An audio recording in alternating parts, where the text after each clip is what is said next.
Hello, welcome back. This is Doishi with another Doomsday video. I'm going to do something a little bit more chill today.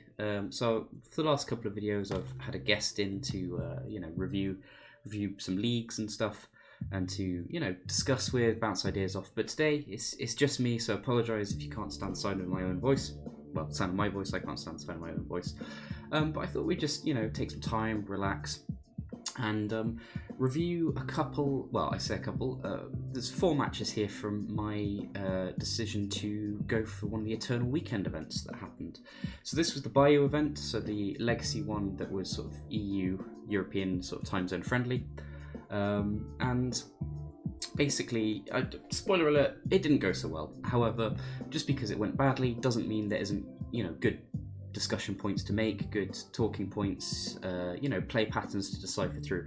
So I thought we'll review these 4 matches, and then that way you guys can learn from sort of my mistakes, and hopefully all works out for the better, making opportunities out of losses, as it were. We're going to be very chill today, so I do have a scented candle lit to the left of me. I've got a nice cup of tea. Let's give that a final stir. Perfect. For anyone interested, it's green Rooibos with 1 sugar, no milk. But obviously, if you have a different brew preference, drink what you want. I'm not going to judge.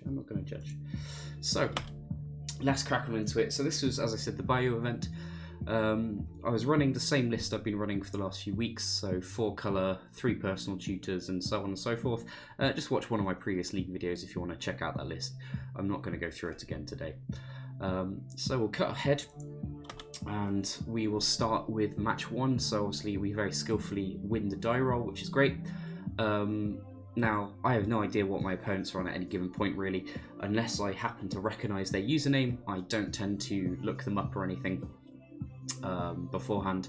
So, we sort of, all hands are kept generally in the blind, for note. Now we look at our first hand here, our 7, and it is pretty much perfect. Great way to start the tournament. We've got Dark Ritual, we've got Doomsday, we've got double force, double blue card, and a land. That's a snap keep pretty much for any day of the week. And yeah, the plan here is just jam turn 1 Doomsday. If they're an opposing blue deck, then maybe we'll have to fight over it. If they're not, and they're say an opposing combo deck, then we should have an easy time defending ourselves while we try and go for the win. So, as I said, easy keep, and we start off casting Dark Ritual Doomsday. Now, our opponent is playing a blue deck. They do have the Force of Will here, which is fine. But the interesting thing is they pitch a card that I'm not familiar with, Glintless Crane. So I did have to. You can see the mouse from the event kind of scrolling to it, because I was like, oh, what's this? So it turns out it's some sort of blue artifact creature type thing. So if I had recognised that, maybe I would have guessed what they're on a bit better. But to begin with, I wasn't sure. But anyway, we start building a pile. I decided to take it a little bit slow, keep this Force of Will up in case of any sort of emergency procedures needed. Make sure to put Thassa's in, make sure to put Cavern in, which I do get to eventually. I think here I was maybe Googling Glintless Crane on Scryfall to just try and work out what I could be playing against. And yeah, so I basically just build a pile that will pass the turn a couple of times, and hopefully be resilient to, Force of Will, Chalice, Wasteland, all those good things. So you can see I'm debating sort of going for maybe a deep analysis pile, because I've got the Consider in hand. Now what's interesting actually is I had 2 pitch cards I could have gone for, assuming I wanted to keep both Force Walls up. One was the Brainstorm that I did end up pitching to Force, and the other was this Consider. In hindsight, I probably wanted to pitch the Consider first over the Brainstorm, because the Brainstorm has a lot more use in being able to kind of draw into pile cards more effectively. So I could have much more easily sort of created a pile that could maybe only pass 1 turn, still keep something like Pact of Negation up, and sort of draw into Cavern plus Pact plus Oracle, or something along those lines. But you know, either's fine really. I think it's pretty negligible, as we're unlikely to use either one, except maybe as a cantrip at best. So you can see, you know, I do take a little bit of a while, and to any opponents who I do face, you know, online, I do apologise about the amount of time I take. I actually find I resolve Doomsday quicker in paper, rather than online. Online, with the chess clock and with the fact your entire library's nicely laid in front of you, you're given the illusion of, you know, a lot more time on your hands. Yeah, so we finally finish it and, you know, commit to our pile. So we've got a basic island in case they have wasteland or other funny business. We've got the cavern in case of more force wills or chalice 2. We've got street wraith. We've got island. We've got pact in case of anything else, and we hold up our force. So basically, because I have, you know, no idea what was going on, I basically put street wraith on top in case for whatever reason they do have something to manipulate the top of our deck. I don't know what, but just in case, put a street wraith on top, and we'll be drawing that, cycling into our island pretty much immediately to play the land for the turn. Yeah, and it looks like they are an 8-cast variant of some sort, because they go Saga, Shadow Spear, Bauble, all pretty anemic draws, I think, especially as they had to sort of use, you know, Force of Will plus another card. So the hand's not looking super powerful. So I'm feeling pretty confident here, that unless they slam like a Haymaker, for example, I don't think, what's it, 1, 2, 3, 4, 5, 6, 7. Oh yeah, if they have Echo of Eons exactly, then we're in a bit of trouble. But otherwise we should be okay. So yeah, we play the island, pass again. Their Saga ticks up, but we don't really care, because currently they don't have any additional mana. So they play another Bauble.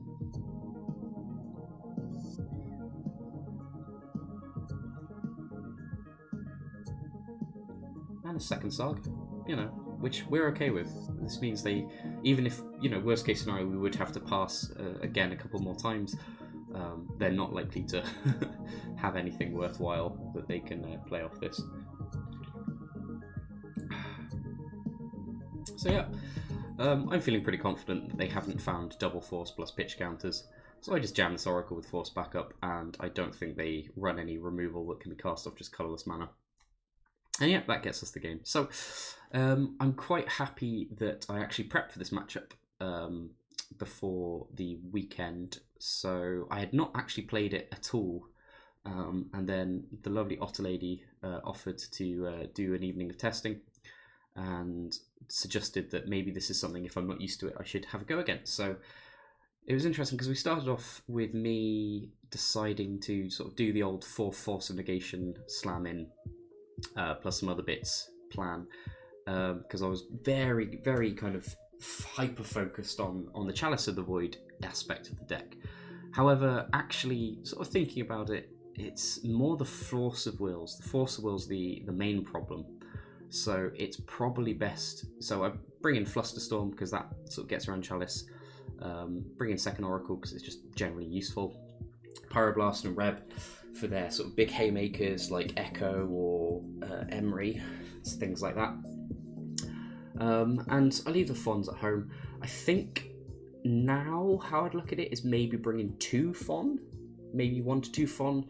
My newer list, which you'll see in a couple of videos time, has sort of a second Flusterstorm inside, so I'll probably bring in both Flusters and yeah, change it up a little bit. But yeah, so again, our 7 looks really good here. We've got double land, Force plus pitch card, we've got Doomsday, we've got Petal, we've got Pact. All of it's great, and all of it means that we can totally ignore this Chalice of the Void on 1 that they are slamming down. So we've got a turn 2 Doomsday irrespective of this Chalice, and so we don't care about it at all. This Brainstorm is Force of Will fodder. So yeah, we just play lands and Petal say go. So we're making sure to play the Petal here in case they do end up getting a Chalice on 0. Very unlikely, given how much of, how high a density of their deck is also a 0 cost. But just in case, because we don't want to be stranded having to try and find land or waiting for land when speed is our ally here. So yeah, we play our stuff, pass. Opponent plays Snow-Covered Island and then does a bit of tapping and untapping and paying costs, not paying costs. I think they're maybe miscounting some affinity or pseudo-affinity here.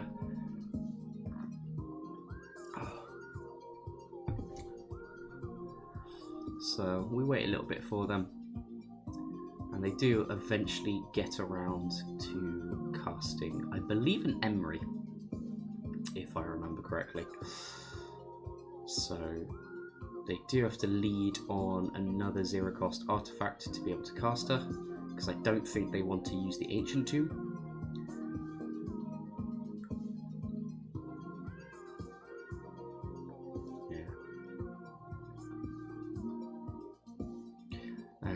Yeah, so when I'm playing online, I know some people can get annoyed a bit about sort of slow play that they see from their opponents. However,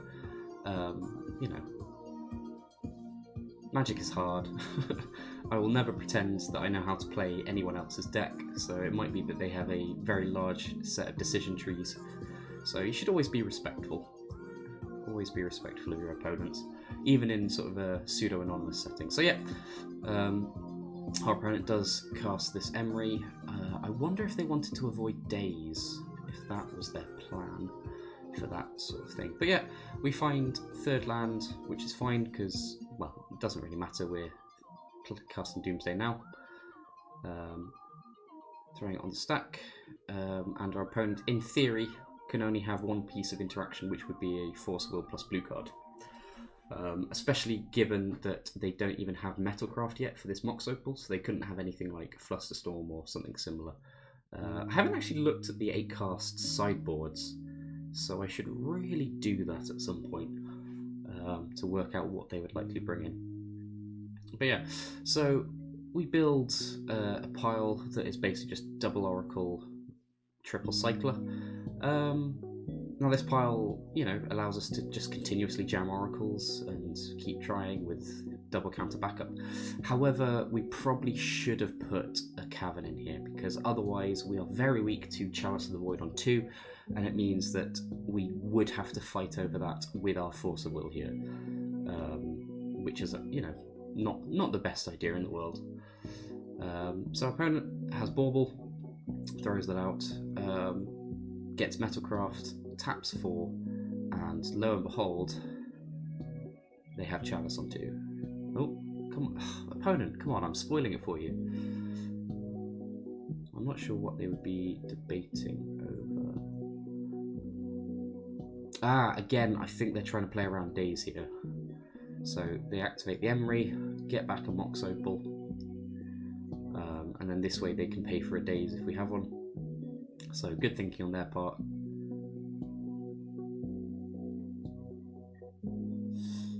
Oh yeah, here we go. So here's Chalice on 2.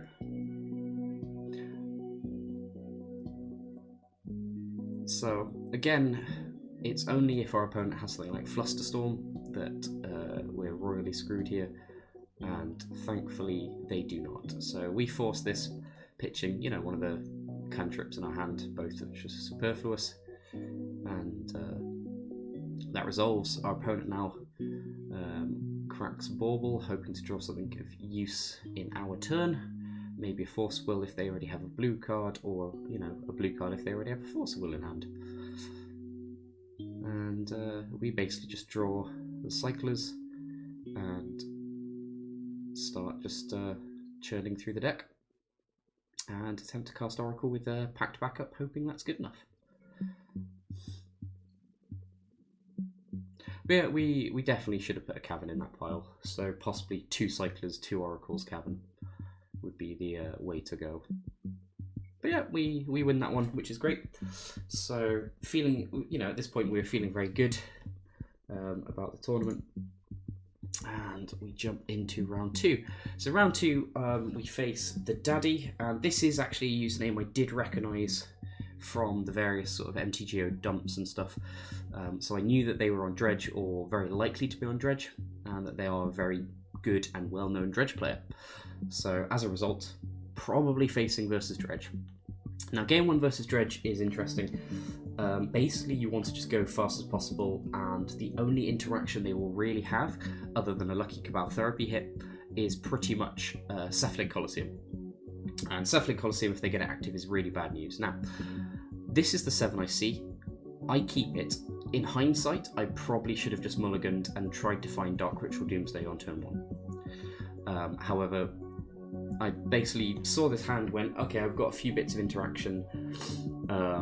You know, I've got the Dark Ritual, I've got the Consider, I've got the Street Wraith, I've, you know, got everything. I just need the Doomsday, and I can just kill on the same turn. And lo and behold, our opponent does lead off with Cephalid Colosseum into Careful Study, getting the trick Grave Troll, which is really bad for us because it basically means now from next turn onwards, they have effectively won the game, assuming they never they never let go of this Cephalid Colosseum, as it were. And yet, lo and behold, we do not find the Doomsday. We find the Oracle. And yeah, I'm just trying to think what could be done here. So pretty much, I think we lose this game from our mulligan decisions from the get-go. So yeah, I fire off a Duress, have a look, see some stuff that doesn't matter, and lo and behold, they know what they're doing, they know what they're up against, given that they've seen Street Wraith, Underground Sea, Petal. And yeah, the game is pretty much over.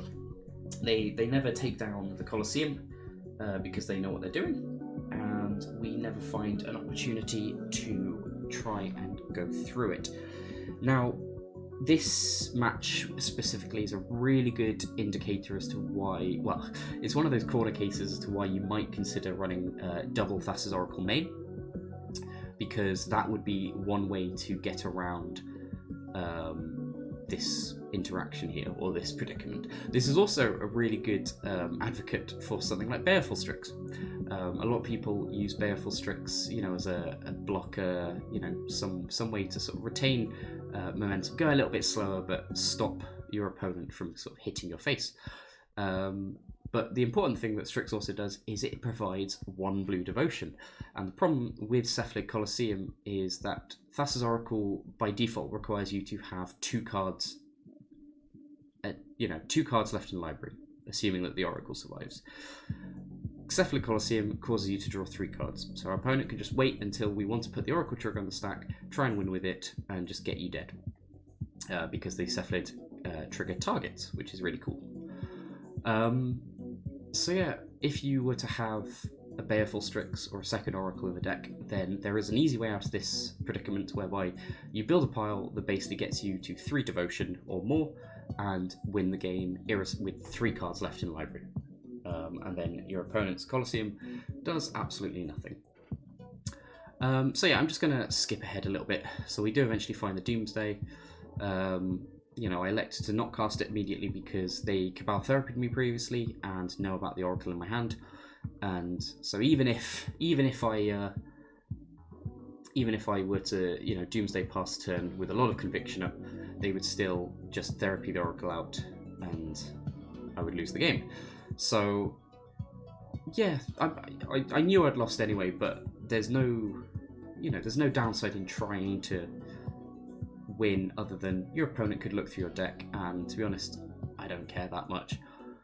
I'd rather see more of what they're running in terms of, you know, Dredge tech at the moment. And we can see that they're actually running the full 3 or 4 Colosseums here, which is pretty significant. So they're obviously ready for the metagame. And it's kind of fun what I tried to do. So, you know, cast Ritual twice, cast Doomsday, hard cast Deep Analysis, Ayo. And yeah, the pile is basically just mana, all mana. And yeah, our opponent sees the line. I'm not going to waste your time with this. So we do everything we can.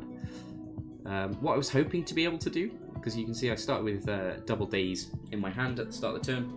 what I was hoping to be able to do is maybe do a pile that involved, you know, casting a cantrip or something that our opponent would then respond to, hoping to get us dead, and then dazing our own cantrip, and then casting Oracle that way.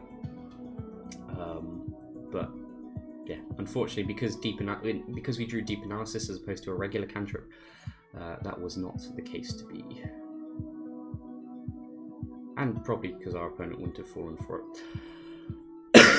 But anyway, so we basically sideboard for, you know, an opposing graveyard deck, and click go. So we've got our Surgical in, we've got our Crypt in. Again here, okay, thank God. I was about to say we should be mulliganing to early Doomsday, and we find exactly that. So this is turn 2 Doomsday, and hoping that we can force a negation whatever they might cast to begin with to just slow them down.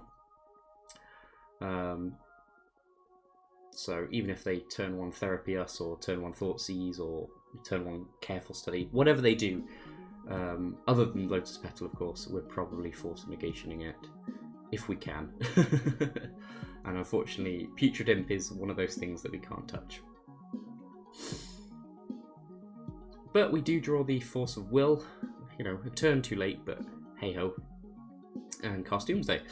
So unfortunately, we don't have any sort of cantrip effect currently in our hand.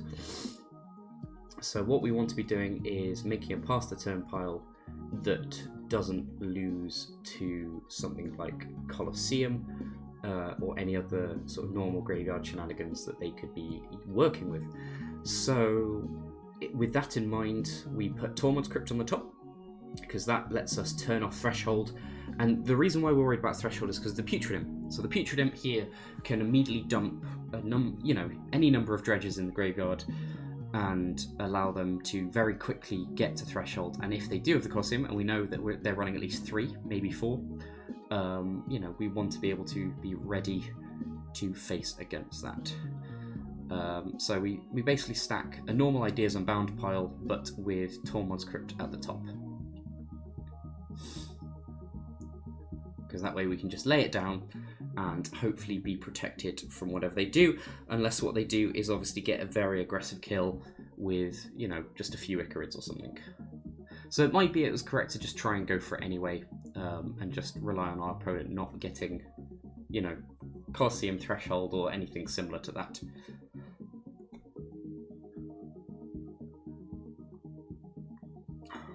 So yeah, we build a pile, say go, and opponent here has probably a good look through our exile pile, see what's in there, what we've brought in, what sort of hate we've brought, because obviously some Doomsday pilots have been rocking 4 ley lines, whereas I'm more of a sort of disrespecter.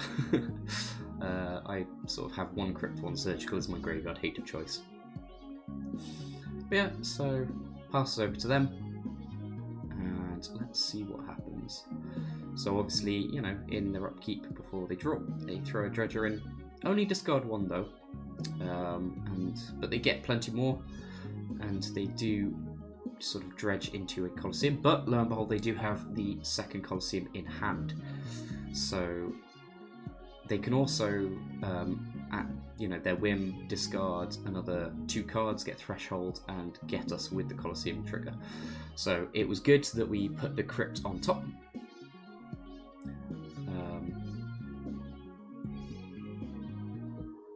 So we do have some protection there.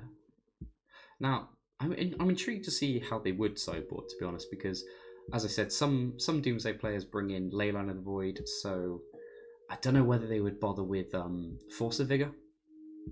I don't know whether they would think that would be worthwhile or not, but it'd be interesting, because if we were to lay Tormod's Crypt down and they have the Force of Vigor, it'd be interesting for them to go then Force of Vigor, the Crypt, Weird Crypt, and then see if they can get Threshold again or not. Yeah, they have a long, hard think here.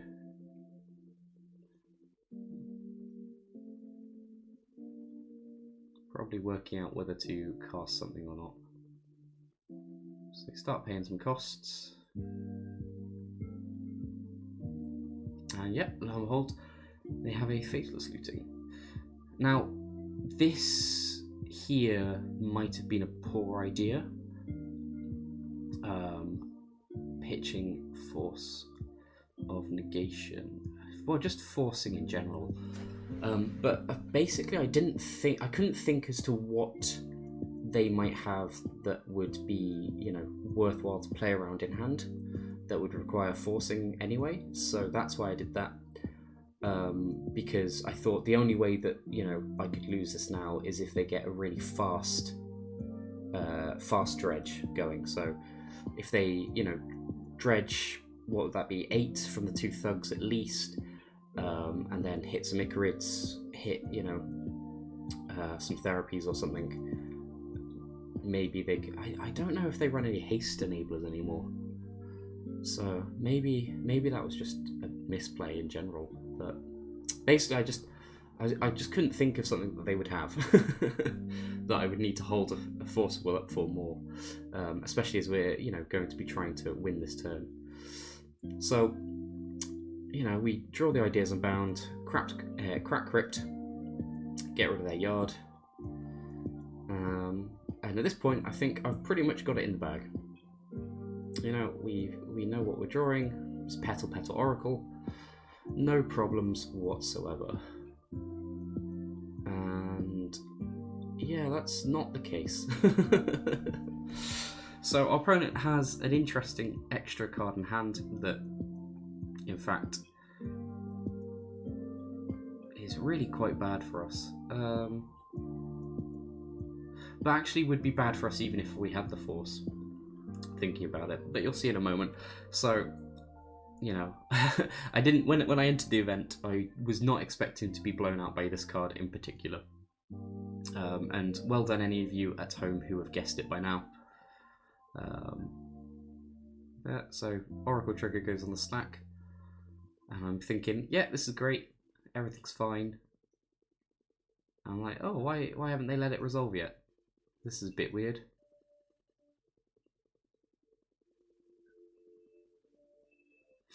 Then they start paying costs. And lo and behold, we get hit by a Memory's Journey. Now this is particularly brutal tech, insofar as, even if we were to forcible this, we couldn't fon it because it's on our turn. They would still be able to cast it again thanks to the flashback. So yeah, we got fucked up. So that was quite harsh, but oh well. As you can see, don't think we could do anything too much about that. So we ignore it and go on to game 3, match 3 even. Oh, that was a quick spoiler. So match 3, this is where things start to go a bit wrong properly. So obviously, although we lost that one 0-2, I was actually feeling okay with it. Pretty good over on all counts. So just paused it here quickly. So we win the die roll, match 3, and we see a very good hand. We've got turn 1 Ritual Doomsday with forcible backup, and all the tools we need to go fast. Just because we don't have a land, that's never stopped us before. And our opponent would have to have 2 pieces of interaction on the draw to be able to stop this, which is great. So we keep and we jam. And it just resolves.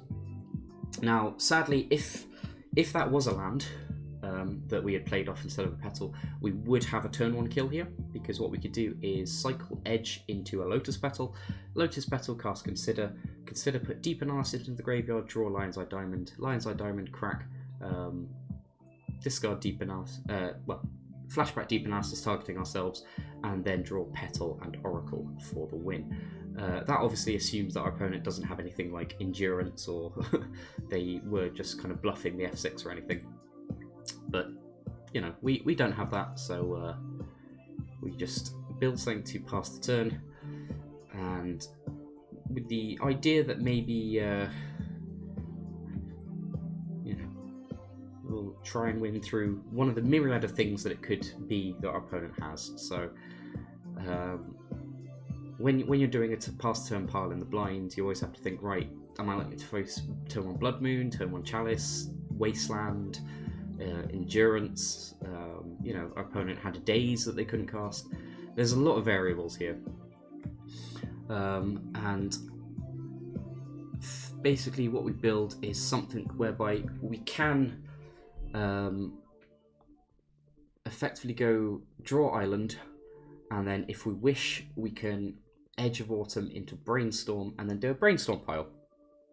Nice and easy. So we wouldn't be using this consider, or if depending on what our opponent shows we might want to take it a bit slower, then you know we can play island in their turn, consider, and then you know take it a bit easier. However, it's a little bit risky because there's no cavern in the pile, so maybe I should have thought about utilizing that a bit more. But hey ho, we've got you know a couple of Force of Wills here to try and utilize. So you know, feeling okay. And our opponent plays Misty Rainforest, so probably a blue deck. Fetches a Trop, I think. Volk, that's the one. And casts a Ponder, which is great because that's not anything like a turn 1 Ragavan or anything to denote that it could be Delver. I mean, it still could be Delver, but you know, it's not confirming it's Delver, so we'll be optimistic.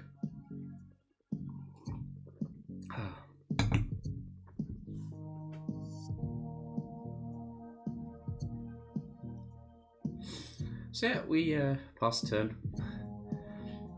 Now, the main problem with them playing Volk Ponder Go is that if they do have Daze in the deck, then we could get a little blown out there if they have, say, Daze plus Force.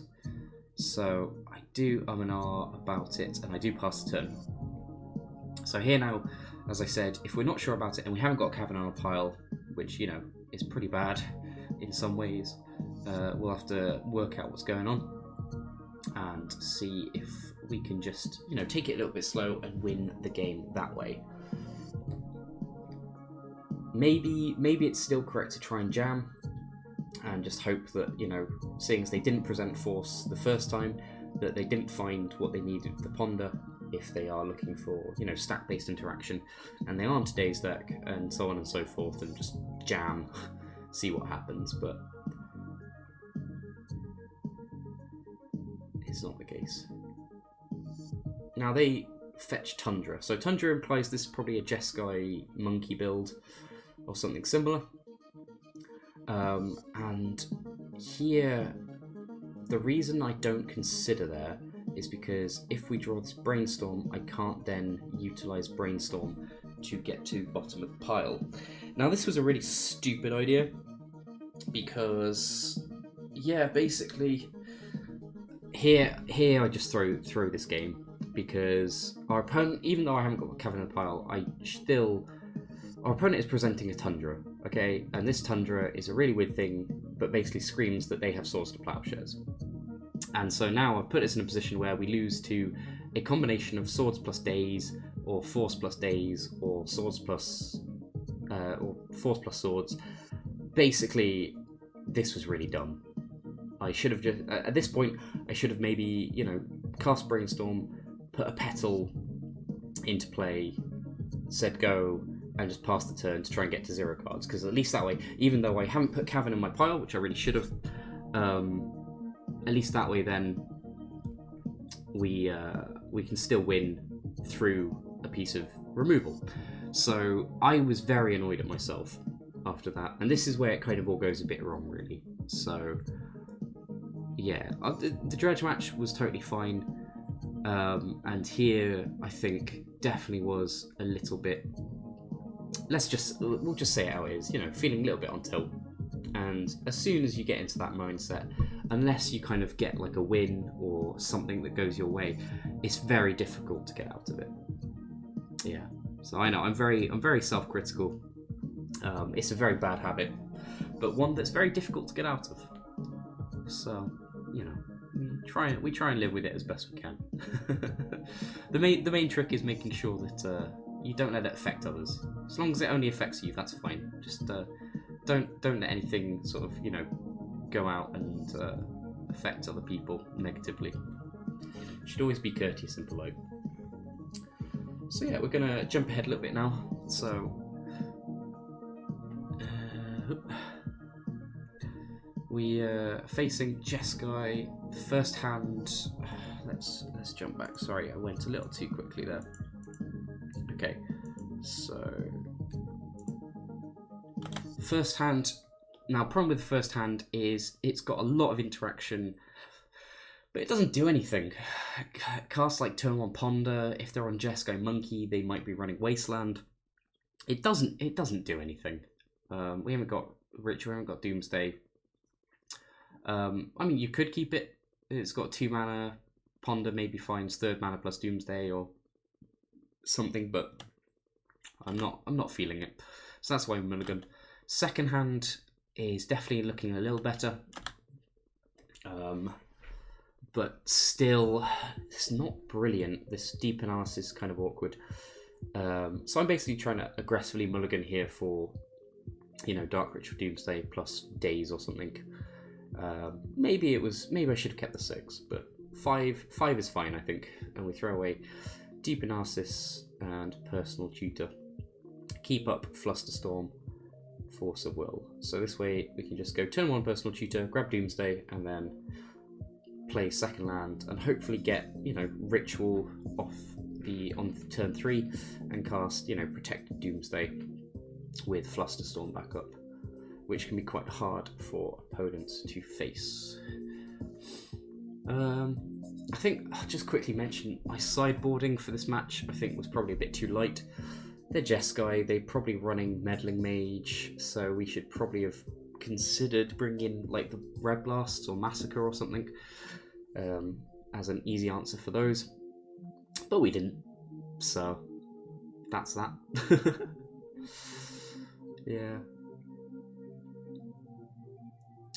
So yeah, our opponents they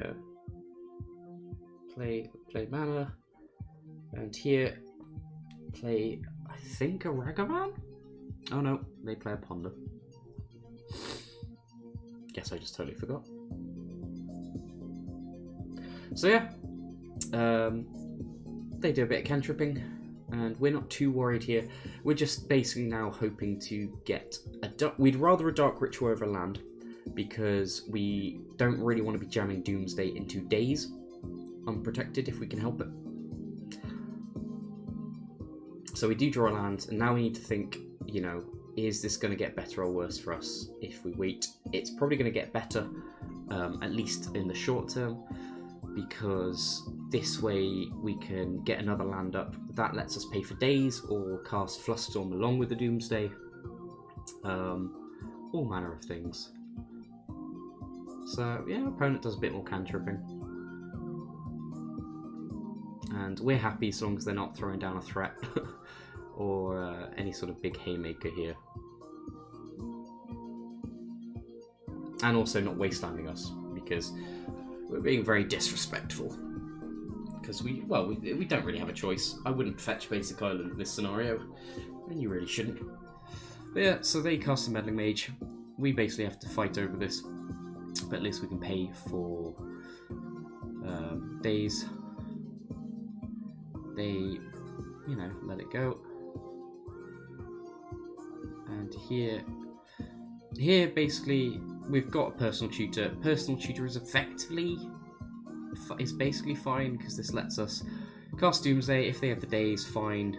We'll then Personal Tutor for a second one next turn. It's a little bit slow, but it's better than nothing. And it turns out they did have a force that they were sandbagging to protect that mage.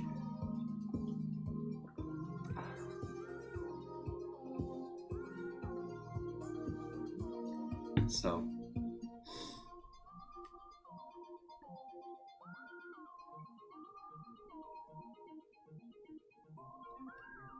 goes back to them. Now, you know, we're not in a great position at all. They have 5 cards. We've got effectively 0 cards in hand, because this Personal Tutor will be becoming a card on top of our deck. And lo and behold, they do have the Ragavan. So now this Personal Tutor looks really bad, like incredibly bad. Thankfully, they clear our deck of a pretty bad draw at this point. and nothing that they can play with. So, you know, small win for us. However, they then start casting 2-drop. 2-drop is a really scary position for them to be casting, because normally that means Torpor or Meddling Mage, something like that. Thankfully, it is only, and by thankfully I mean shit, they do get a Murktide Regent. And yeah, just kind of working out the maths. You know, they've got 6/6.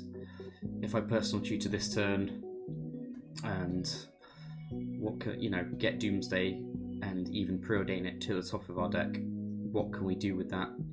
Can we do anything? Maybe. Probably not though. So we preordain, put 2 cards at the bottom, and we've basically lost it at this point. So click concede. Now at this point I was definitely on full tilt, not happy with how that match went at all. And looking back at it, there's definitely a lot of decisions that we made that were pretty poor, especially in terms of sideboarding, in terms of the game 1 pile. I think there's a lot to be learned from there as to what to avoid doing. So we'll jump across to the final match, and here on the draw, hand is looking pretty bad. We've got only blue mana, which is great because we've only got blue cards in hand. But yeah, you do not want to be keeping this by any means. So we mull to 6, get a much better 6. We've got some fast mana cantrip. Kind of awkward because the only cantrip we have is maybe needed for Force Will if it ever happens, but thankfully that's not the case, and we get the luck of the draw in terms of finding a Doomsday off the top. So this is perfect. This basically lets us just go for the turn 1, which is brill. And interestingly, we see Blast Zone Retrofitter Foundry. So I think this is some sort of Saga deck. Maybe sort of lands with Saga, or maybe like Rug Saga or something. I'm not sure. But we basically take it slow. Shove Oracle in, shove Cavern in just in case, shove Island in, which we'll be intending to fetch with this Misty Rainforest in our hand. And that's basically it. It's just make sure that we don't get taken off the blue mana. And a Pact in there just in case as well. And we're happy to take it slow. Retrofitter is not a fast clock by any means. I can't remember what I was thinking here. But I think the only considerations I would have is to whether I could speed up this pile or not while still holding up this force. Maybe that's a little greedy, because obviously this preordain would do, absolute wonders to help speed this up.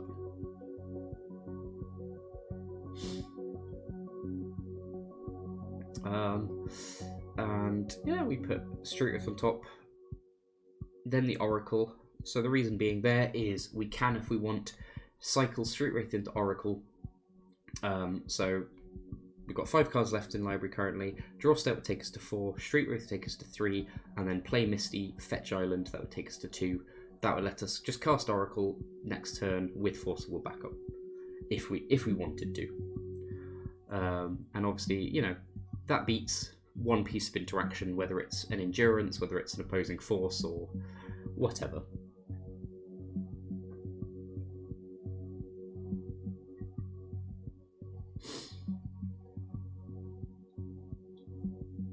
So our opponent here is probably looking through our exile again, which is whenever you would, if you ever get a long pause after you've resolved a Doomsday, that's probably what your opponent is doing 90% of the time. But yeah, passes to them. They play Snow-Covered Forest, so they're definitely going to be some sort of green lands variant. I mean, they still could be a blue deck. There are plenty of blue decks that are running sort of lands toolboxes, Life from the Loam and stuff like that. But hopefully, nothing too bad for us to contend with. Okay, so now we have a choice. We can, go for it now, or just wait a little bit. And waiting's fine. Waiting allows us to access Cavern of Souls. And potentially Pact of Negation as well. If we wanted to.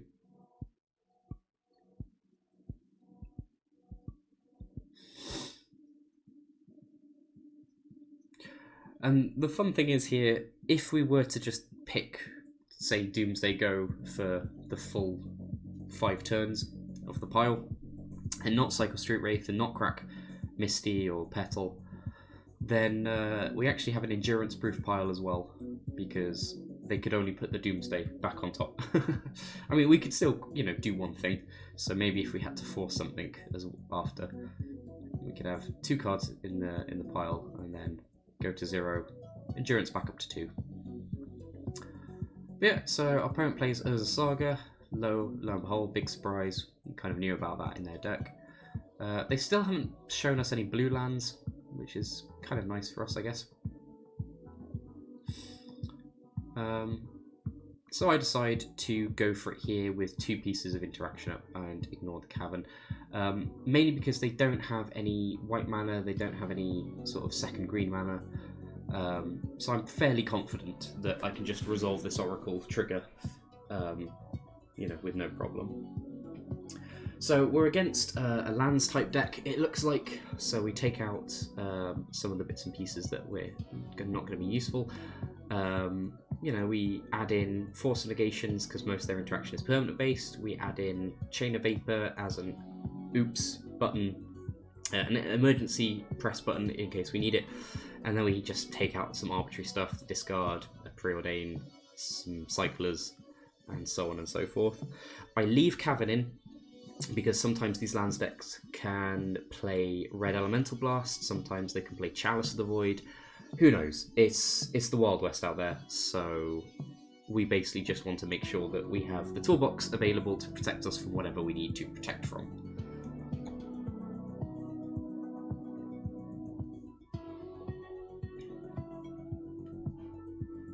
So, here we go.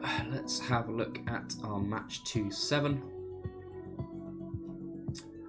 And our game 2-7, and this is looking good. We're missing a couple of things, mainly Force of Will and Black Mana. But otherwise, it looks pretty reasonable. We've got some cantrips to find the mana we need, which if we, you know, draw a Petal on turn 1, we can actually get the turn 1 kill, which is really nice. Because we've got the Brainstorm in hand, because we've got Cantrip plus Deep Analysis in hand. So there's a number of choices we can do if we wanted to, or we could just do a pass turn pile with Force of Will in our hand and go from there. So yeah, this hand pretty good as they go. So we keep this. It's also not that soft a wasteland either, which is nice. So here they go Bayou, which is interesting, exploration into stage. So they're definitely looking like lands. Interesting that they've got the black splash. We draw another Personal Tutor, which is kind of rubbish, but we find perfect ponder here. So we get the Force that we can protect ourselves with from any shenanigans. We find the black mana source. We don't care if this Tropical Island gets wastelanded at all. And if it gets Ghost Quartered, we just let that happen and let it be effectively another wasteland. Okay, so they get Depths Wasteland here. Now, they don't wasteland us because they want to keep up Depths activation. So, what we should do, we have a choice here. And they've only got 3 cards left in library. In hand. They've got 3 cards in hand. We have Dark Ritual Doomsday plus Brainstorm and the ability to cast all. What we should do here is we should just try and kill them. Okay, 100% we should just be trying to kill them. 3 cards left in hand. They can't hardcast Endurance. The only interaction they could have is Mindbreak Trap and, you know, really sandbag it, or something like Endurance plus Pitch card. Okay. Now the problem is though, I was on tilt from the last match, so irrespective of the fact that we did manage to win game 1, I was not in a good mindset. I was not feeling good, and I had the fear. I'm ashamed to say I had the fear, and as everyone knows from popular culture references, fear is the mind killer. So what I should have done here is Scalding Tarn. Now, it's interesting that they're tanking so much on this Tarn. I wonder if they had an opposition agent in hand, because they do have a Bayou. Maybe they have an opposition agent. Oh, that'd be spicy. But we never see that in the match. Oh no, we do. Spoiler alert. We never see that in this game. But yeah, so our opponent tanks a long time on this fetch activation, which is interesting.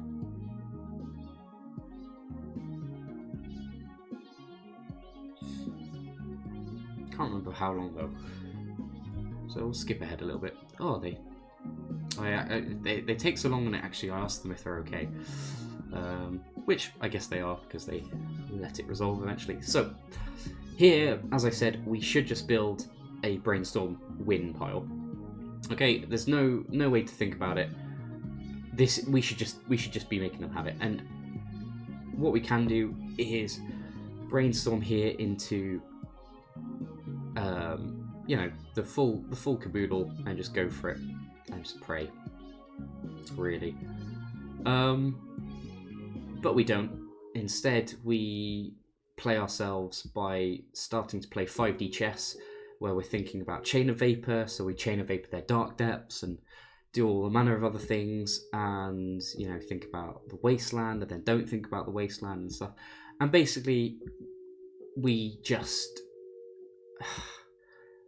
It's really frustrating watching it back, because I can understand where I was going with it, but the entire time when I'm watching this, I'm just screaming, stop being an idiot. Because it should just be jam. Just jam. They have 3 cards left. If they have the Endurance plus Pitch, they have the Endurance plus Pitch. You know, we deal with it. But yeah, so we basically... I'm going to speed this up again. We basically build something, and then rebuild it, and then rebuild it, and eventually build something that loses to Wasteland. Because we set it so we have to cast Chain of Vapor off Petal, and then they Wasteland one of our jewels. We haven't got another blue mana source in the deck. Yeah. Not my best moment. So, game 3. And we keep this reasonable 6. It's not great. Maybe we should have mulliganed a bit more aggressively. But it's got Doomsday, it's got mana, it's got a little bit of cantripping, and it's got some protection against annoying things like Thorn of Amethyst. So we keep it. We keep it for now. And obviously we're immediately going to try and find a Dark Ritual to try and cast Doomsday turn 1. We don't find it, but we find a Brainstorm, which is fine. This means even if they just go like Wasteland Go, we can still get a little bit of value from our Doomsday. And maybe there's an argument to waiting on this and not casting the Brainstorm. But seeing as I just need a Dark Ritual, I'm thinking, oh, this is fine. Now, we get Brainstorm locked here, but not fully Brainstorm locked. So we've got this Personal Tutor that we can shuffle with. However, if they have another Wasteland, then this Personal Tutor is really interesting. We've also got some interesting choices here. So they have a good long think, so they Wasteland us, they then play Mox Diamond, discard Depth, 4 cards left in hand, and they pass the turn, no other land or anything. So we Personal Tutor, and we grab a Ponder, I think it is, because we basically need to try and find some more mana. You know, we've got some protection. It's not going to last forever because it's all pitch counters, but it's not the end of the world currently. And they find a Ghost Quarter. So, yeah, sure, we accept the Ghost Quarter shuffle. It's annoying because obviously we had the Ponder on top, but I think I'd rather have the stable mana because we've got so many cantrips in the deck that this is probably okay. And they play an Exploration. Debate forcing this. because, you know, they haven't got a lot going on, and they've used 2 of their land drops now to try and fight 2 of ours. But we let it happen because we're kind of behind anyway. And we draw another force. So this is the slight problem with putting 8 forces in your deck. You draw nothing but forces. But it's fine. Again, unless they sort of just naturally go like stage other land, we're feeling okay. And yeah, they play lands, they go. We draw another Doomsday. So our hand is now very pleasantly symmetrical. If a little bit uncastable for the majority of it. But that's fine. You know, we've got time still. And we just play a staring contest, really, with the opponent. And we find the Dark Ritual, which is great. So now all we need is a black mana source. So with the fact that we've lost our one of our underground seas, we've still got all our fetch lands present. We've still got 3 more seas. We've got all 4 petals available. And a load of cantrips that we could draw into to be able to try and find one of those. So all we need is a black mana source. So we're in really good shape here. Our opponent starts casting some stuff, and they cast Crop Rotation. So we don't want this to resolve, so we basically force it, because we don't want our opponent being able to get the stage in play. Because if they get the stage in play, they've then got a clock that they could just kill us with. And we draw some more forces. A little bit awkward. But it's fine. We can protect ourselves. Again, we just need to find any of our cantrips, any of our black mana sources. No problem. Okay, and our opponent plays another Mox, discards another land, hasn't got anything, but they can now hardcast Endurance, which is good to note. We draw a land, but not one that can help us here. But we play it anyway, because we've got nothing else that we can do. Maybe we should consider holding it, because if we find a Brainstorm, we can put things back. But if we ever draw, if they ever play a Sphere Resistance, then it helps us pay through Sphere, which is important. We draw a bit more interaction move, Pact of Negation here. Now they cast Crop Rotation, so we force and we throw. What do we throw away? Force of Negation, I think, because we've got 2 copies of that, and if we Doomsday, then the Pact can try and save us against Endurance or something. So yeah, again, we're just trying to stop them, you know, getting whatever they need. And then they tap out and have Crucible. Now, we don't want Crucible to resolve either, so we Force of Negation this, because otherwise they could get everything that we've tried to fight over again previously just played back in. And our hand retains its symmetry when we draw another Dark Ritual. So again, very frustrating here.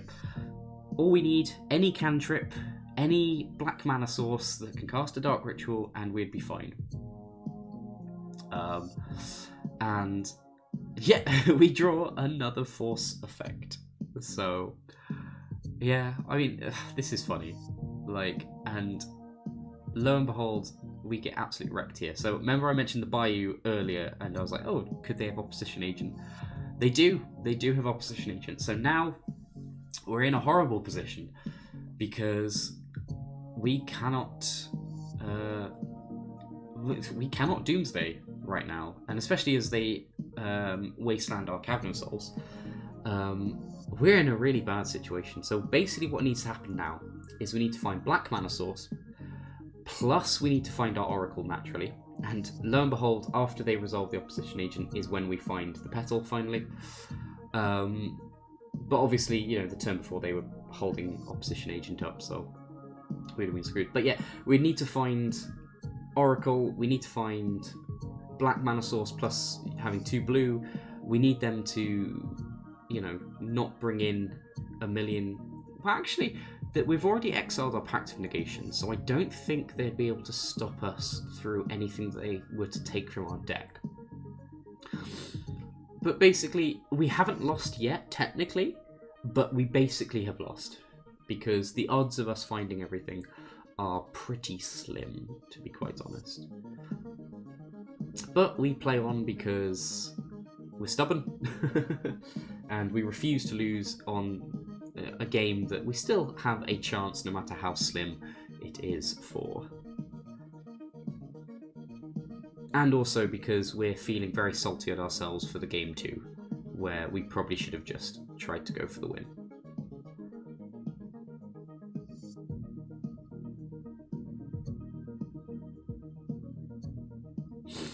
So yeah, we consider trying to find some stuff. We do want the Ponder, so I don't want to put that in the graveyard because we've got a few turns left with this opposition agent to be able to cantrip into what we need. Personal Tutor doesn't help us at all, given that we've got the opposition agent. Here we should probably keep Flooded Strand, maybe, but we just shuffle. Yeah, I don't think there's anything extra that can be